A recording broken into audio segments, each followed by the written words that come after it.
Resisting oppression and seeking liberation requires that we first wake up to the realities of injustice.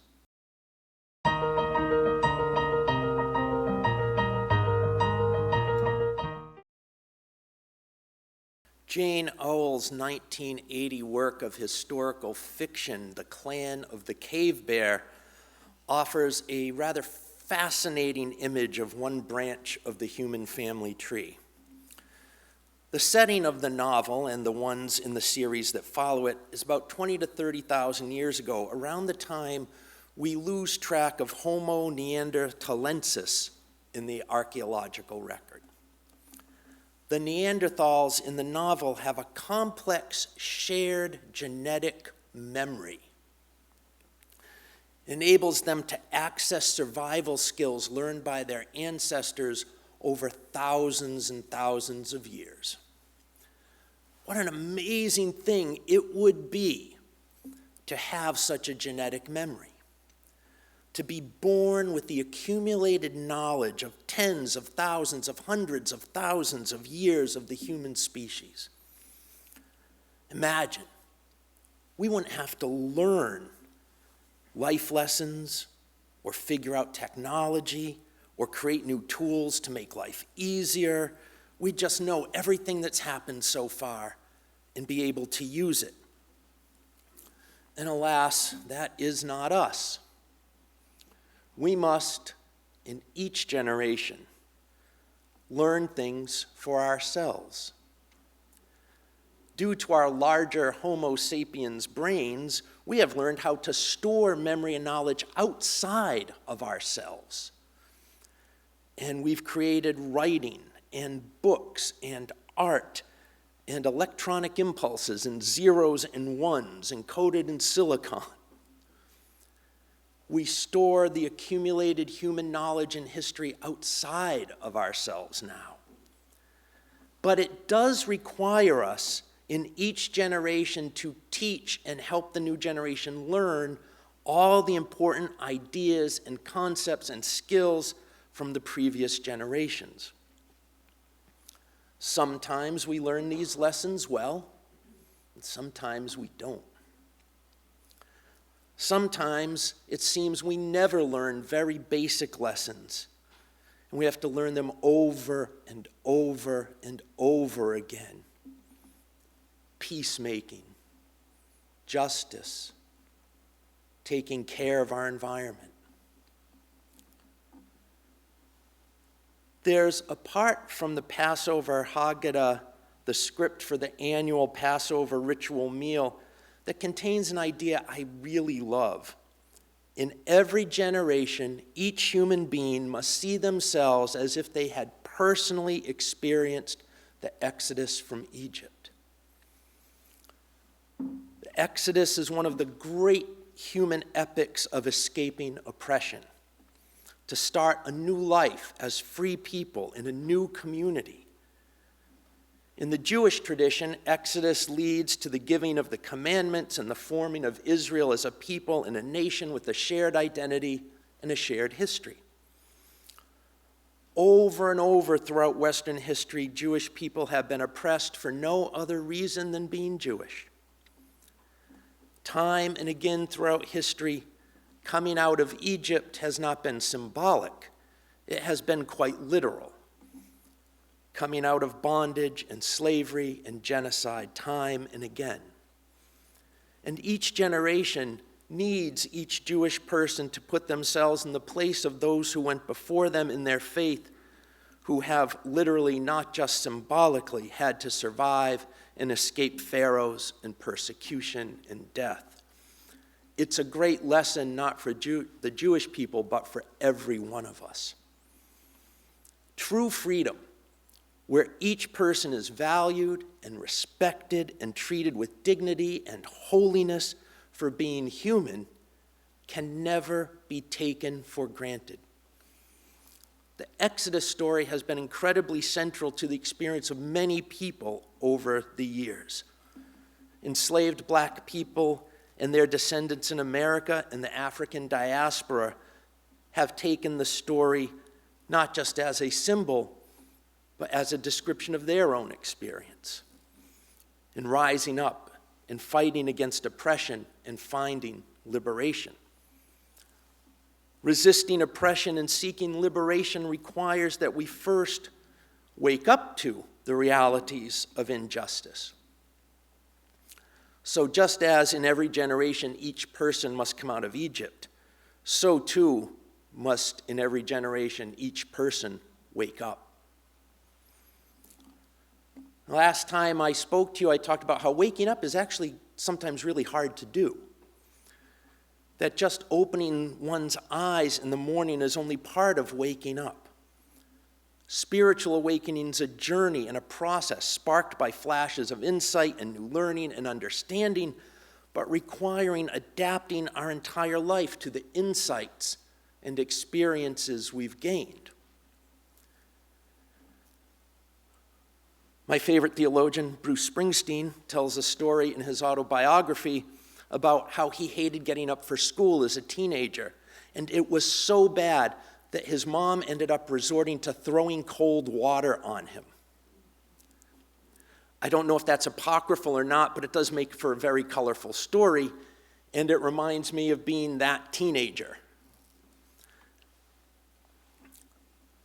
Waking up is hard work sometimes, and because each generation must wake up for itself, the previous generation needs to help it. Parents alone can't teach their children everything they need to know. Extended family needs to help. Schools need to help. Faith communities need to help. It really does take a village and a school and a congregation to raise children who wake up and fight for liberation. To make sure that the next generation recognizes injustice and meets its challenge. That each generation will dethrone the pharaohs that rise up and find a way to lead themselves, each other, and others to freedom. Because of this, I am astounded that there seems to be a lot of current debate that only parents should decide what is taught in public schools. If parents want to send their child to a private school where they're paying the whole bill for their child, they can have that kind of input, I suppose, if they want. But a public school is publicly funded. Citizens who don't have school-age children or children at all help pay for the public education of all our children, and therefore should have a say in what we pass on to them and what we teach to them, what they need to survive to make a society function. People who have no children or no children in school have a vital interest in how well schools help children wake up and prepare them for our world, because the children will one day be adults, and our society has a vested and vital interest in well-educated citizens. Dietrich Bonhoeffer argued in his writings from prison in Nazi Germany that stupidity is more dangerous to the good than evil. That's an entire sermon on its own, but for now, his point is important. A society run by ignorant people and full of ignorant people is a dangerous evil in itself. Such a society tends to injustice, cruelty, terror, and death. Such societies ban books, make being a certain type of person a crime, and tend to fear anyone who is not just like them. Such societies find it difficult or near impossible to sometimes come together for the common good. And they tend to be full of people who believe things like the earth is flat or drinking bleach will ward off viruses. Ignorant people fall for all kinds of baloney. So even people who are not parents need to have a say in what's taught in public schools, because we don't deserve, none of us, to have a society run by ignorance.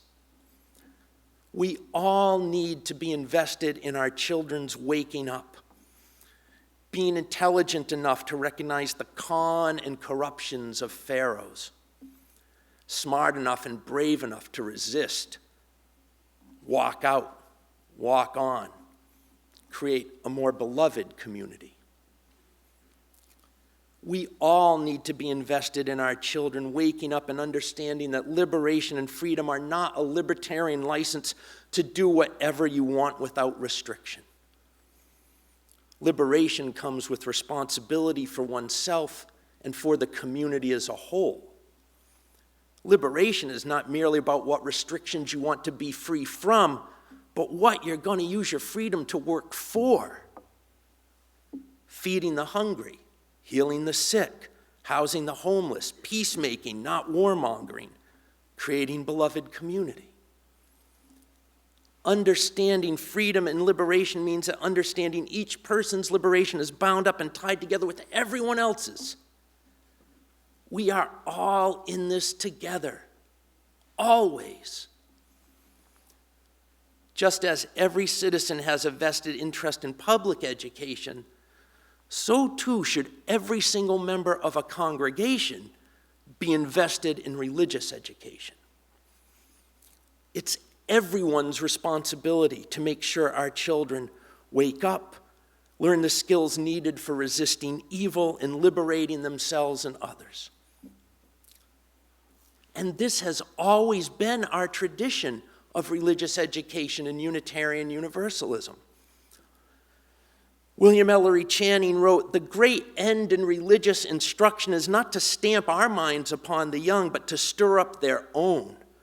Not to make them see with our eyes, but to look inquiringly, steadily with their own eyes. Not to give them a definite amount of knowledge, but to inspire a fervent love of truth. Not to bind them by ineradicable prejudice to our particular sect or particular notions, but to prepare them for impartial, conscientious judging of whatever subject may be offered to their decision." Sophia Lyon-Fahs, who led a revolution in religious education in the middle of the 20th century, summed up her approach this way. UU World editor Chris Walton pointed this out in a UU World magazine piece some years ago, that Fahs believed a modern faith must take science and modern attitudes seriously. Faith, she believed, is rooted ultimately in a person's own experience.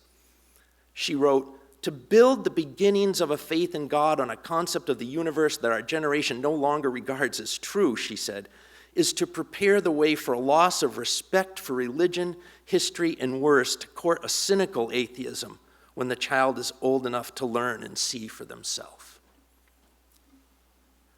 In one of her works, Worshipping Together with Questioning Minds, she wrote, "Life in this age of emphasis upon the sciences encourages and requires a broadening of the realm of human religious and ethical responsibility until it includes our relations to all forms of reality.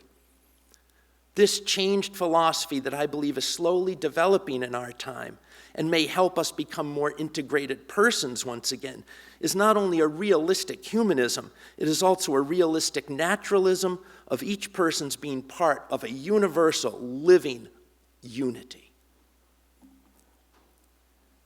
Unitarian Universalist religious education seeks to develop the human spirit with a focus on ethics, philosophy, science, and wisdom from all the world's major religious traditions, in addition to our own historical theology. We offer to our children something still unique among religious instruction provided by most other faith communities. The question isn't, will I find myself helping with our religious education program, but how can I chip in? What is it I am truly able to contribute to the whole effort of preparing our children, waking them up, equipping them for liberation? Following the Exodus, the people who escaped Egypt were lost in a wilderness for 40 years. They had to reorganize themselves completely in a community for freedom. The leaders who roused the uprising and led the revolution would not be the same ones who would lead and organize the society these liberated people would then create. That would pass to a new generation. Even Moses had to tell the people that he would not get to the promised land with them. Mark Morrison Reed tells us the purpose of the congregation is to bind us together and inspire us to act for justice.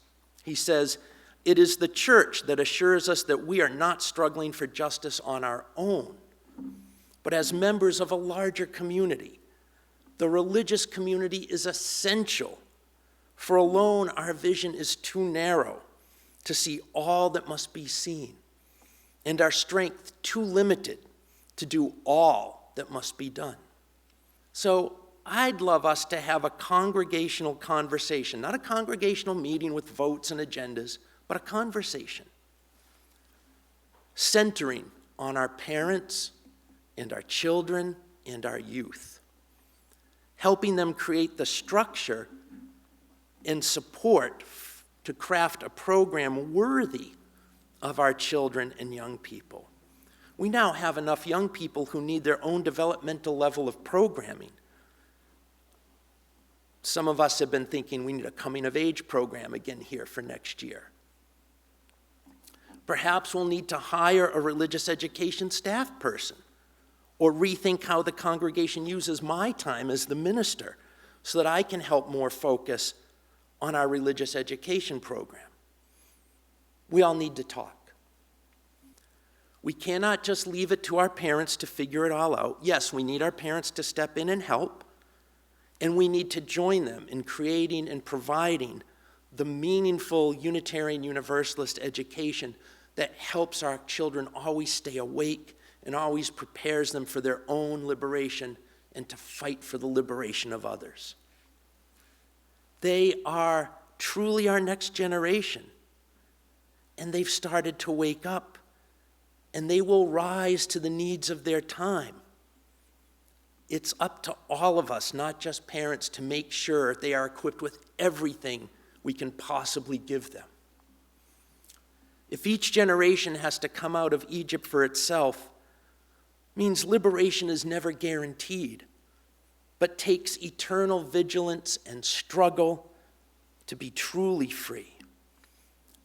And in many ways, it is something each generation must figure out for itself.